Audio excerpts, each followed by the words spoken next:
గుడ్రాలుగా ఉన్నటువంటి ఎలిజబెత్ జీవితంలో, చిగురు లేనటువంటి జీవితంలో, ఎండిపోయినటువంటి బ్రతుకులో యోహానుని తీసుకొని వచ్చాడు దేవుడు.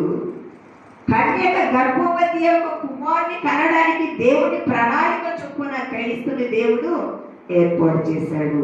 దేవుడు నాకు స్తోత్రం కలుగునుగాక.